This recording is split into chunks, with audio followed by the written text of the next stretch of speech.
What happened at 4 a.m. in my son and daughter-in-law's basement made me grab the children and flee. She arrived in the late afternoon, when the sun still sat high but had lost its warmth.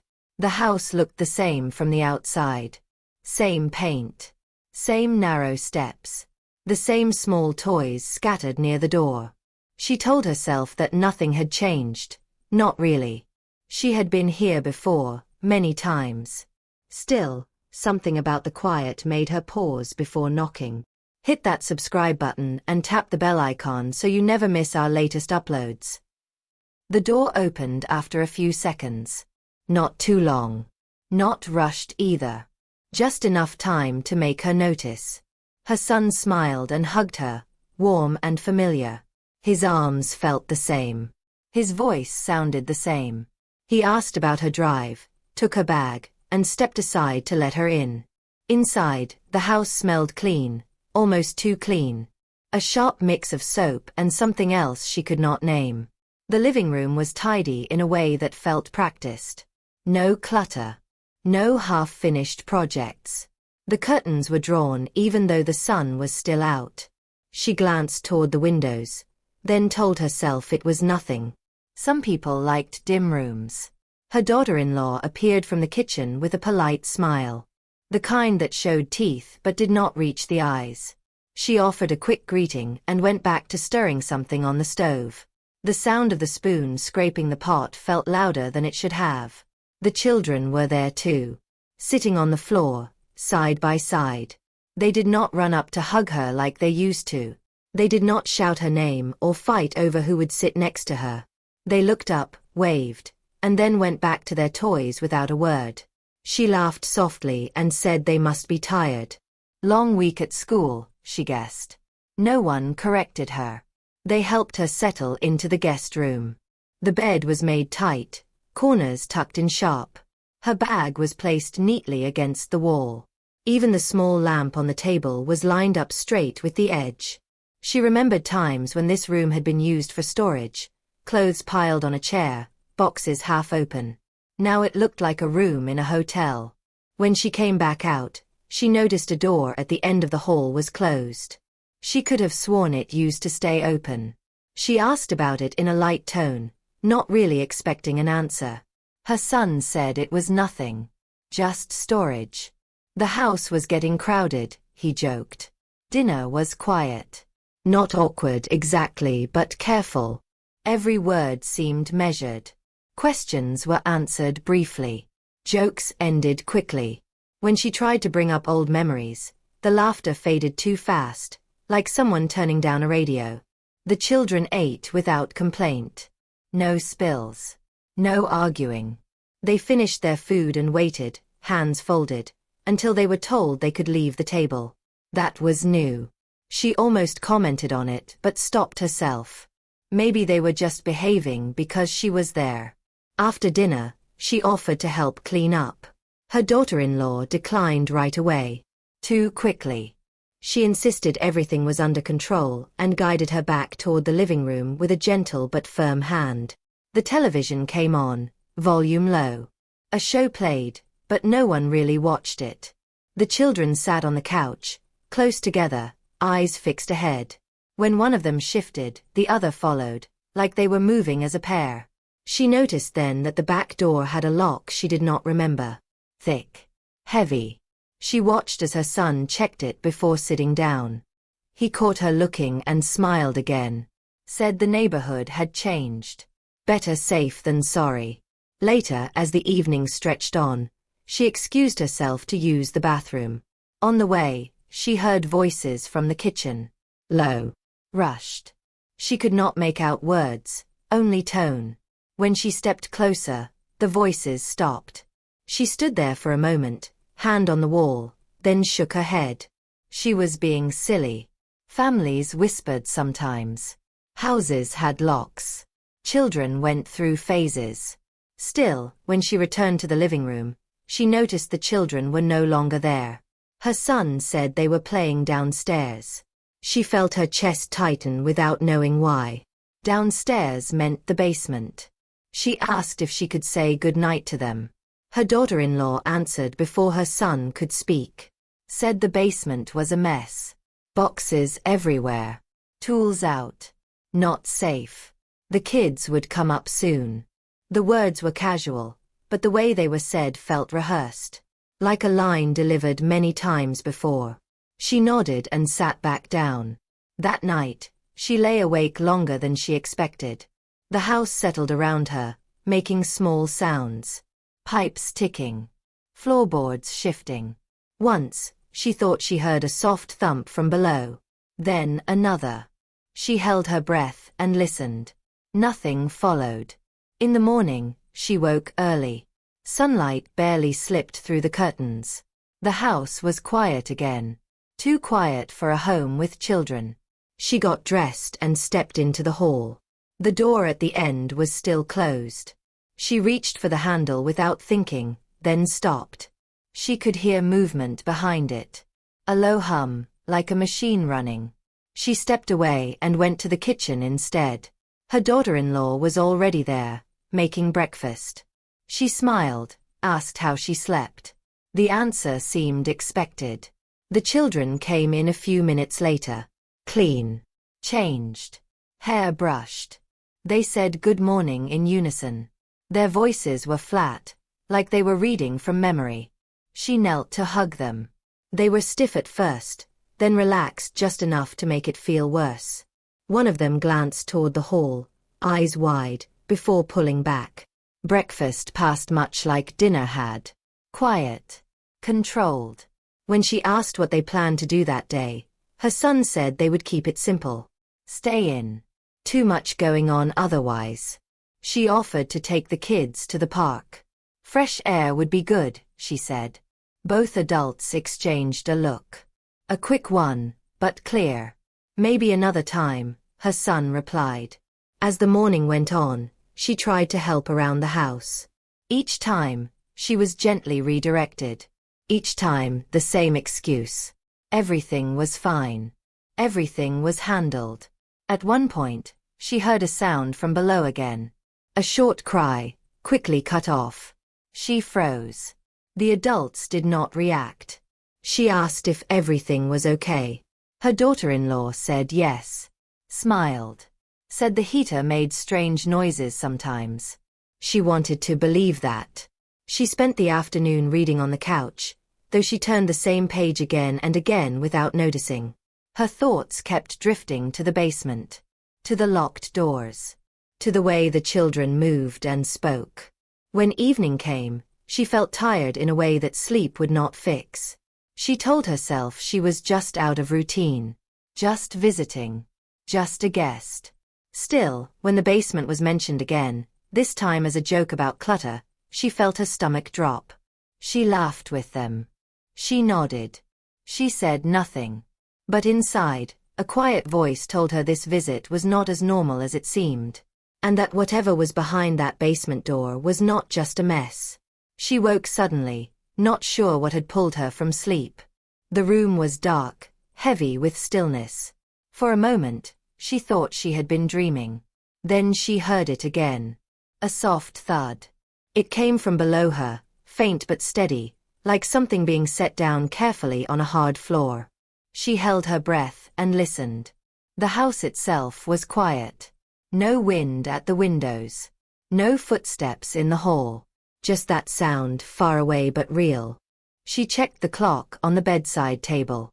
The red numbers glowed dimly. 4:02 a.m. She lay still, telling herself it was nothing. Old houses made noises at night. Pipes knocked. Wood shifted. Basements were full of things that settled and moved on their own. Then came another sound. Not loud. Almost careful. A low murmur, like voices trying not to be heard. Her heart began to beat faster. She turned her head toward the door, half expecting to see light under the frame. There was none. The hall outside her room was dark. She told herself it was probably the television left on downstairs. Maybe a late-night show. Maybe her son couldn't sleep either. Another thud echoed upward, followed by a short, sharp click. Metal against metal. She sat up in bed. The air felt different now. Thick. pressed close against her skin. She rubbed her arms, suddenly cold despite the blankets.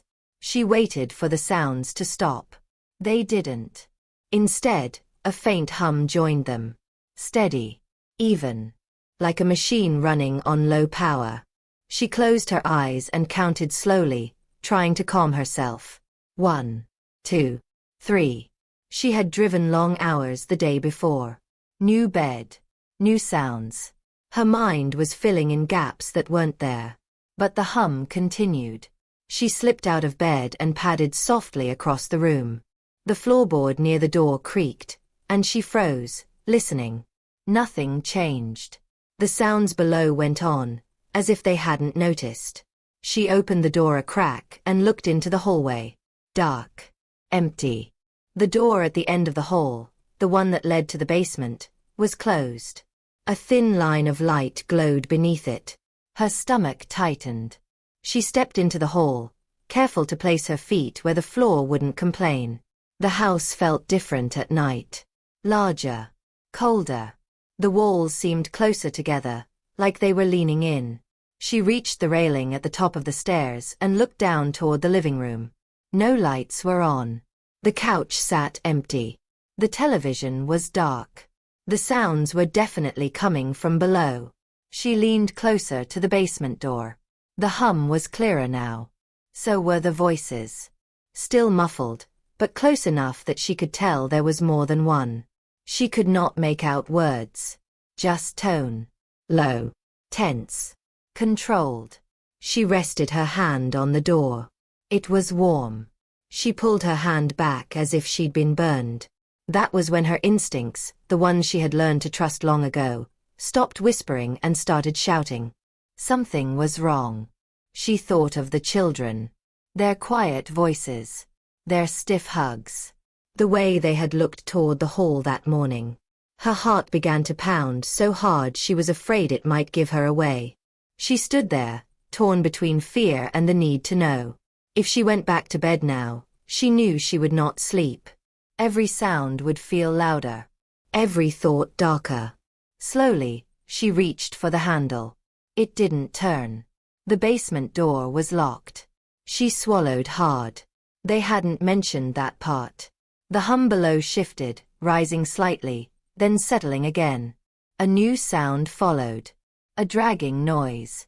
Heavy. Slow. Her breath came shallow now. She stepped back, pressing herself against the wall. She did not want to be seen standing there. Did not want to have to explain herself. After a moment, she forced herself to move. Back toward her room. Back to safety. But halfway there, she heard something else. A soft sound. High. Trembling. It might have been a child trying not to cry. Her chest tightened painfully. She stopped. Every part of her screamed at her to stay quiet, to go back, to pretend she had heard nothing. But another part, older and stronger, would not let her walk away. She turned and moved again toward the basement door, this time more carefully, listening for any change below. The voices stopped. The hum kept going. She crouched slightly and pressed her ear close to the door.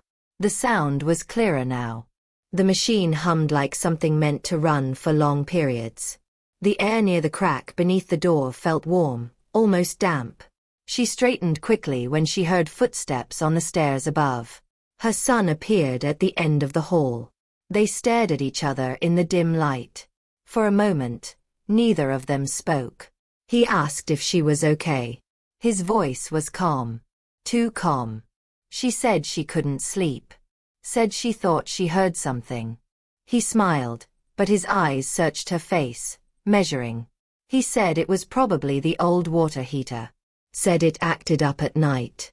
She nodded. Forced a small laugh. Said she must be more tired than she thought. He waited until she turned back toward her room before moving again. She did not look back.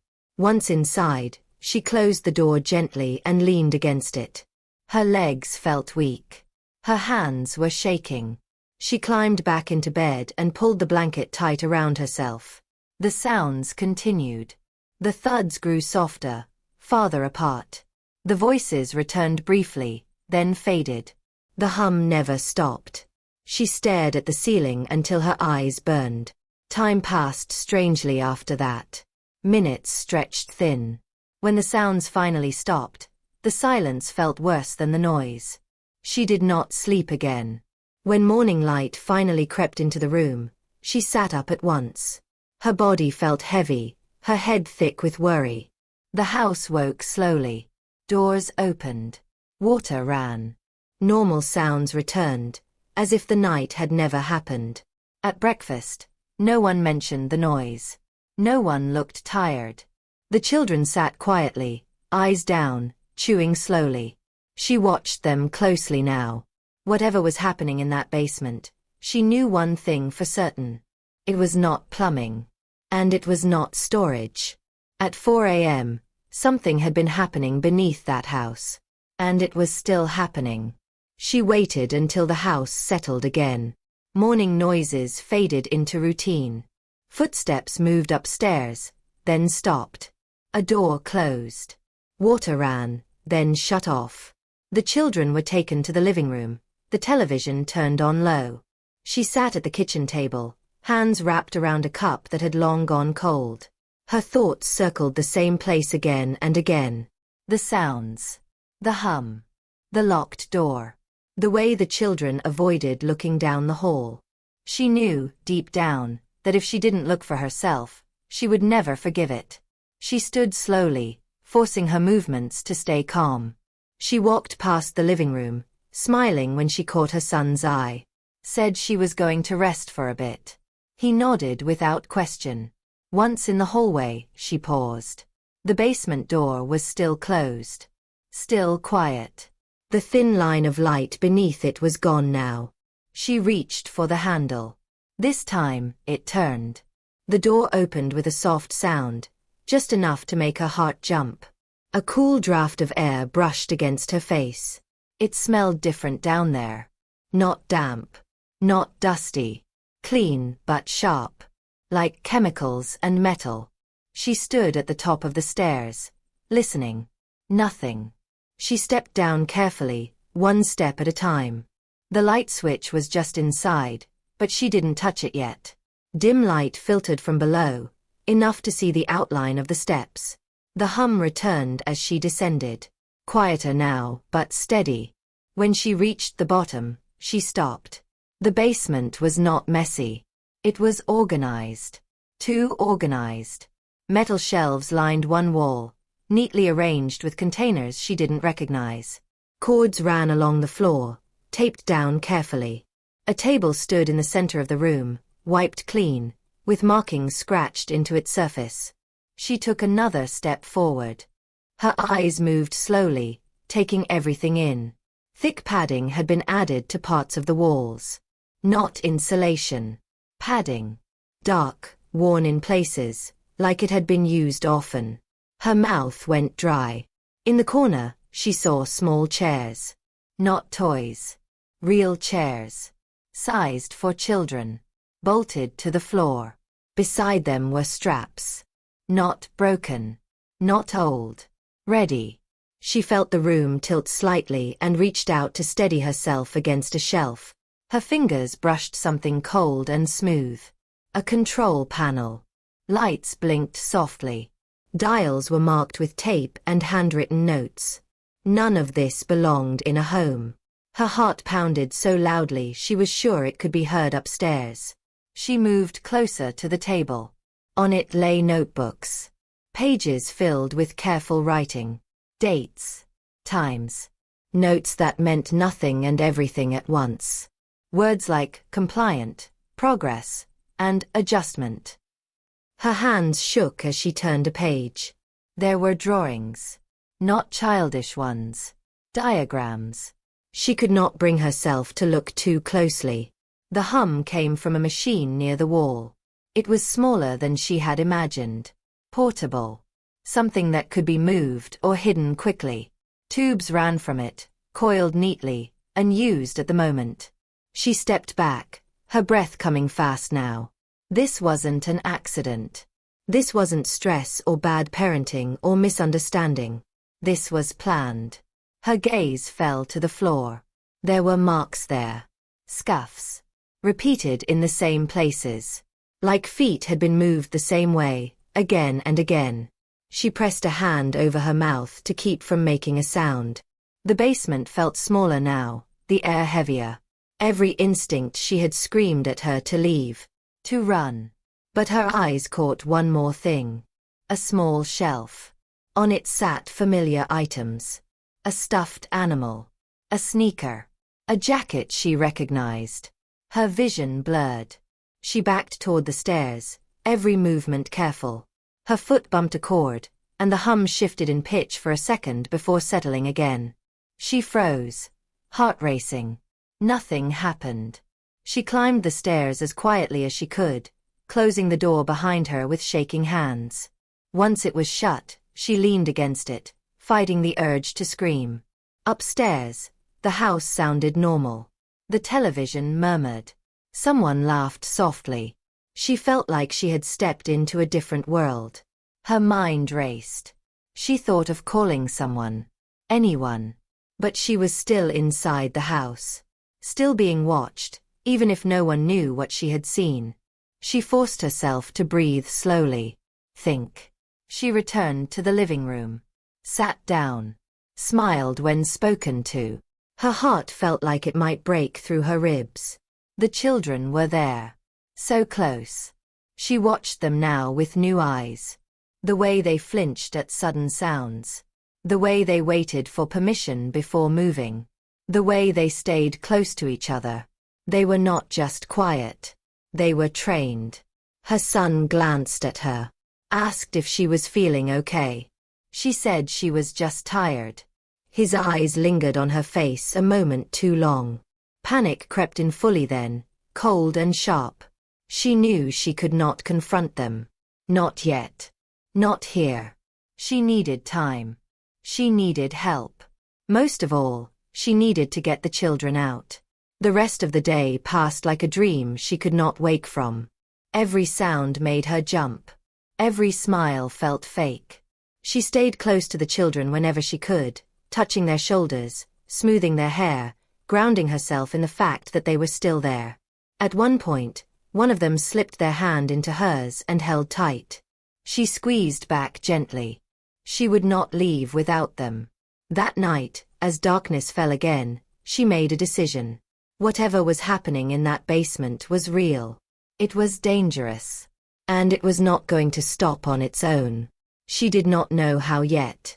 But she knew one thing with absolute certainty. The children were in danger. And she was the only one who knew.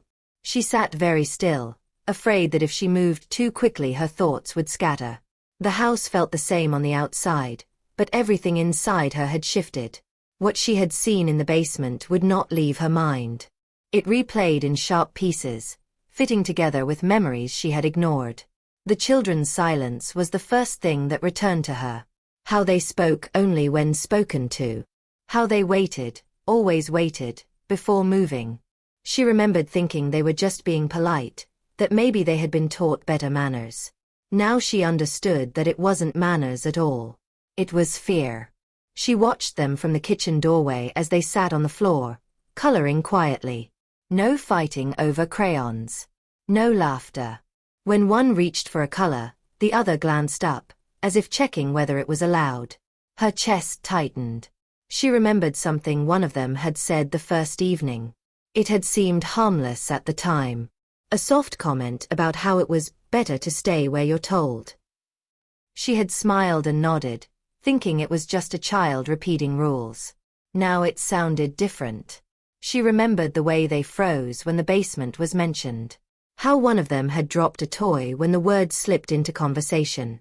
How quickly the adults had changed the subject. None of it had been random. Another memory surfaced.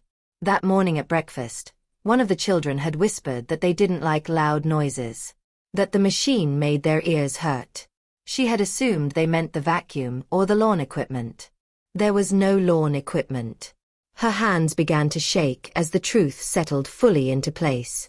This had been happening for a long time. She leaned against the counter and closed her eyes. Images rushed in. The straps. The notes. The small chairs fixed to the floor. Not temporary. Not new. This wasn't something that started recently. It was routine. She felt sick. A quiet sound made her open her eyes. One of the children was standing beside her now, looking up. Their face was pale. Their eyes searched hers carefully, like they were testing something. They asked if she was staying longer. The question broke her heart. She knelt down so they were eye level. She kept her voice steady, warm. Said she hadn't decided yet. The child nodded slowly, then said something else. Something that had sounded playful when it was first said days ago. "Don't tell secrets," they whispered. At the time she had laughed. Now she couldn't. She hugged them gently, careful not to hold too tight. The child relaxed into her arms for just a second, then pulled away, glancing toward the hallway. That look told her everything. She straightened and went back to the living room. Her son and his wife were there, sitting close together, talking softly. When she entered, their conversation stopped. She felt their eyes on her. She kept her face calm, smiled, asked simple questions, normal ones. What were they planning for dinner? Did they need anything from the store? They answered easily, but there was a tension now that she hadn't noticed before. Or maybe it had always been there, and she had finally learned how to see it. Every movement felt watched. She realized then that confronting them would be dangerous. If she accused them, even gently, they could deny everything. Worse, they could take the children somewhere else. Somewhere she couldn't reach. She needed to act. Quietly. Her mind shifted into focus. Fear was still there, but it moved aside for something stronger. Purpose. She thought about what she could do without raising suspicion. She couldn't pack bags openly. She couldn't make calls where they might overhear. She couldn't rush. But she could prepare. She offered to take the children outside to play. Said the fresh air might do them good. This time, after a pause, her son agreed. He said he would come too. That wasn't what she wanted. Outside, she watched carefully. The children stayed close to her, their shoulders tense. When a car passed on the street, one of them flinched. She spoke softly, asking about school, about things they liked. Their answers were short but honest. When she asked what they didn't like, they went quiet again. She didn't push. Inside, she waited for the right moment. When one of the adults went upstairs, she moved quickly. She slipped into the hallway and checked the front door. Locked. The back door. Locked. She noticed then how many locks there were. More than necessary. More than normal. Her stomach dropped, but she forced herself to stay calm. She returned to the kitchen and began to clean, using the noise as cover. As she worked, she listened. Counted footsteps. Tracked who was where. She realized that if she waited, if she hesitated, the chance might pass. Her priority became clear. Not questions. Not proof. The children. She didn't need to understand every detail to know one thing. They were not safe here. That evening, she sat with them on the couch and read a story. Her voice stayed steady even as her heart raced. She watched their faces relax slightly, the tension easing for a moment.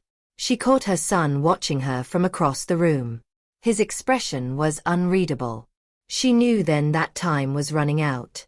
When the children were sent to get ready for bed, she followed. She helped them brush their teeth, tucked them in. As she did, one of them grabbed her sleeve. "Can we go with you?" they asked. Her throat tightened. She didn't answer right away. She just held their hand and said she loved them. When she left the room, she knew. Everything had clicked into place. The silence. The fear. The basement. She had one job now. Get the children out. Immediately. Even if it meant never coming back. Even if it meant everything else falling apart. She returned to her room and sat on the edge of the bed, breathing slowly. She would not panic.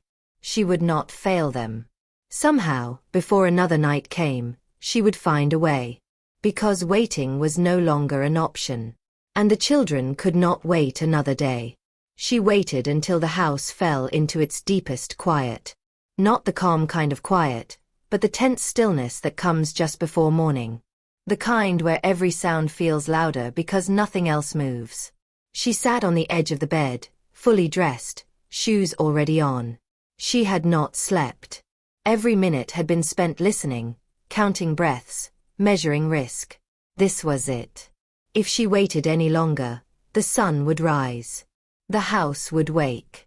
Doors would open. Questions would be asked.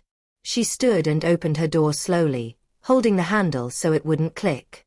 The hallway was dark.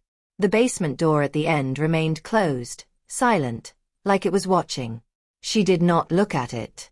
She moved toward the children's room. Each step felt heavy, like the floor might betray her at any second. When she reached the door, she paused, listening. Soft breathing. She slipped inside and closed the door behind her. The room was dim, just enough light from the window to see their shapes under the blankets. She knelt beside the bed and touched one shoulder gently. Wake up. The child stirred, eyes opening wide in fear before recognizing her. She put a finger to her lips and whispered that everything was okay. We're leaving. Right now. There were no questions. The second child woke just as quietly. They sat up, already alert, already listening. When she repeated the words, relief washed over their faces. Not confusion. Not hesitation. Relief. That nearly broke her. She helped them dress quickly, choosing clothes already laid out. No lights. No noise. She handed each of them a small bag she had prepared earlier. Inside were simple things. A sweater. A snack.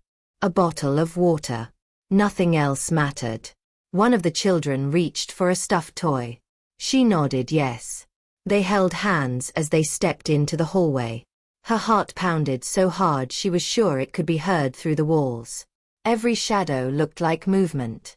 Every creak felt like an alarm. They passed the adult's bedroom. The door was closed. Silence inside. She slowed her breathing. The front door was ahead. She reached for the lock and turned it carefully, millimeter by millimeter. The sound was small, but it echoed inside her head. Nothing happened. She opened the door just enough to slip through. Cold air rushed in, sharp and clean. The sky was still dark, the world holding its breath. They stepped outside. She closed the door behind them without a sound. Only then did she allow herself one quick glance back at the house. It looked peaceful. Normal. Like nothing terrible could exist inside. She turned away. They moved quickly down the steps and toward the street. Her car was parked a short distance away. Too far. Every second stretched thin. Halfway there, a light flicked on inside the house. Her breath caught. She did not run. Running would draw attention. She kept walking, steady, calm, as if this were any other early morning outing. She whispered for the children to stay close. They did. No complaints. No questions. Just quiet feet moving fast. She reached the car and opened the door, ushering them inside. Seatbelts clicked softly. The sound felt too loud. She slid into the driver's seat and started the engine. For a terrifying moment, it hesitated. Then it turned over. The headlights came on, cutting through the dark. She pulled away from the curb just as the front door of the house opened. A figure stood there, frozen. She did not look back again. The road stretched ahead, empty and wide. The sky began to lighten at the edges. Dawn was coming. Only when the house disappeared behind them did she let out the breath she had been holding. One of the children leaned forward and rested their head against the seat. Are we safe? She swallowed and said yes. She drove until the sun was fully up. Until the city came alive. Until there were people everywhere. She pulled into a parking lot and turned off the engine. Her hands were shaking now. She rested her forehead against the steering wheel and let the fear drain out of her body. The children were quiet, but different now. Their shoulders were less tense. Their breathing slower. She turned around and looked at them. "You did great." They smiled. That was when she knew she had done the right thing. Whatever came next would be hard. There would be questions. There would be consequences. But none of that mattered. They were out. Before sunrise, she had taken them away from a place that should have been a home. And she would never take them back. She did not stop moving until she was sure they were somewhere no one could reach them easily. The building was quiet but busy, full of people coming and going. Lights were bright. Doors were open. It felt safe in a way the house never had. She sat with the children in a small room with plain walls and comfortable chairs. Someone brought water. Someone else spoke softly, asking simple questions. No pressure. No raised voices. Only then did the weight of everything settle fully into her body. Her hands trembled as she explained why she had come. She chose her words carefully. She did not accuse. She described what she had seen, what she had heard, what she feared. The people listening did not interrupt. They took notes. They exchanged looks. That alone told her she had done the right thing. The children stayed close to her at first, their hands gripping her sleeves. No one forced them to speak. They were told they were safe. That they were not in trouble. That nothing bad would happen for telling the truth. At first, they said nothing. They watched. They listened. Hours passed slowly. The sun moved across the windows. The building hummed with quiet activity. Eventually, one of the children spoke. Just a few words. Enough. That was when the tone in the room changed. Phone calls were made. Forms were filled out. People moved with purpose now. Calm, but serious. She was asked more questions. Clear ones. Careful ones. She answered everything honestly, even when her voice shook. Later that day, she learned that others had been sent to the house.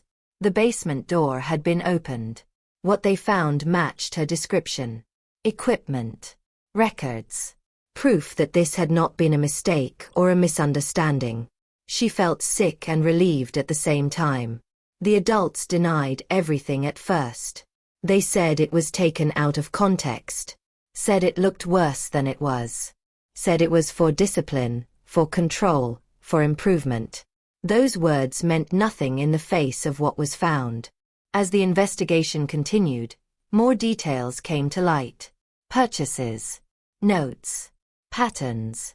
Things that could not be explained away. The children were not taken back. They were placed somewhere safe. Somewhere quiet.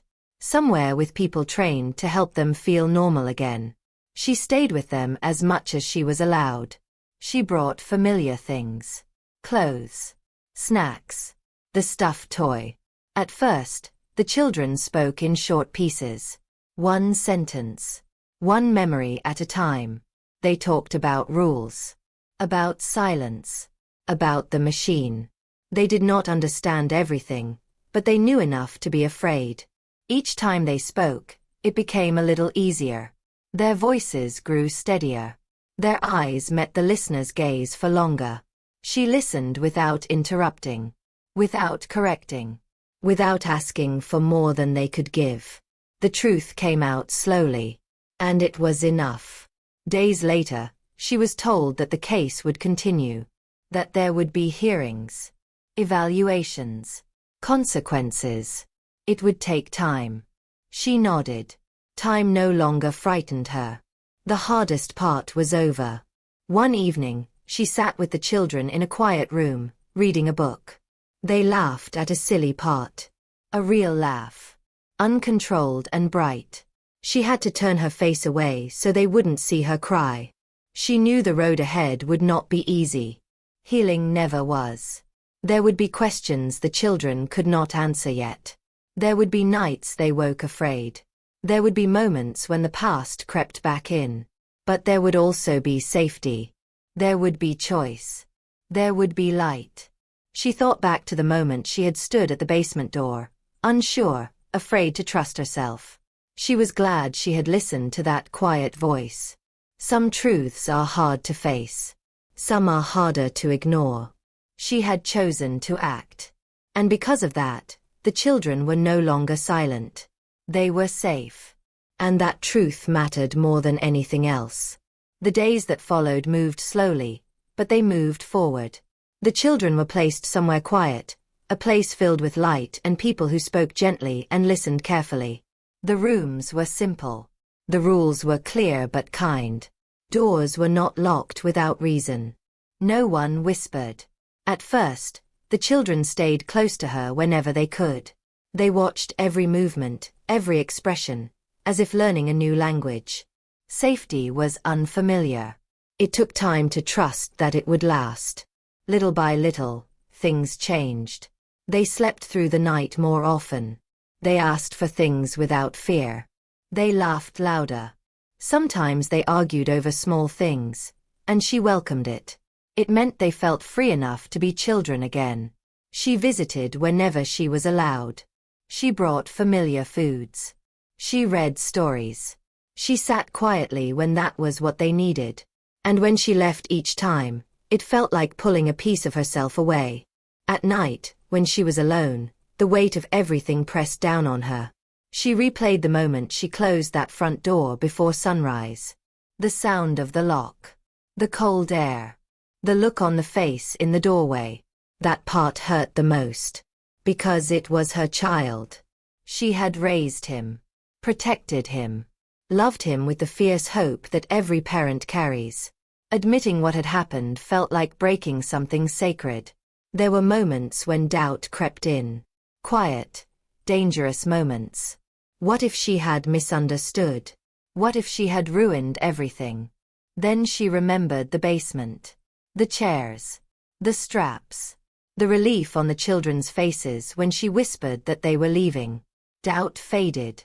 She met with professionals who spoke plainly but kindly.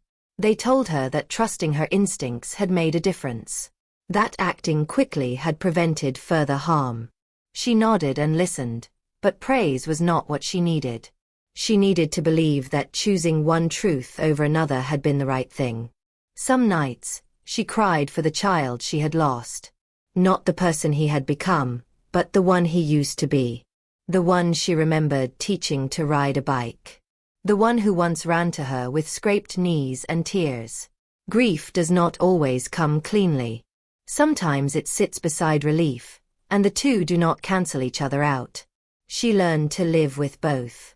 The children began to talk more openly over time. Not all at once. Not in neat stories. Just pieces. A rule remembered. A sound that caused fear. A habit that took time to unlearn. Each piece was met with patience. No one rushed them. They were learning that their voices mattered.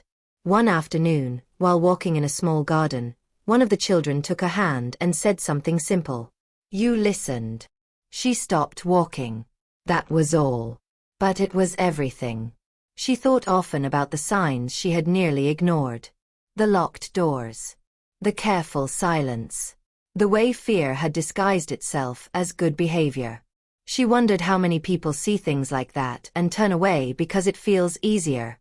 Because facing it costs too much. She understood now that instinct is not loud. It doesn't shout or demand attention. It waits quietly, hoping you will be brave enough to hear it. Ignoring it has a cost. So does listening. But only one of those costs saves lives. She stood firm when questions came. When opinions were offered. When people suggested it might have been handled differently. She did not argue. She knew the truth she carried. There were days when the road ahead felt long. Healing is not a straight line. Some mornings the children woke smiling. Other mornings they needed extra time, extra reassurance. She was there for all of it. One evening, as the sun set and the sky softened into calm colors, she stood alone for a moment and breathed deeply. The world felt steady beneath her feet. She thought back to that night before dawn. The fear. The risk. The decision that had changed everything. Running away had felt terrifying. Staying would have been worse. She did not regret it. Not now. Not ever. Because courage does not always look like standing your ground. Sometimes it looks like leaving. And that night, when she grabbed the children and stepped into the dark, she chose courage. It was the bravest decision she ever made.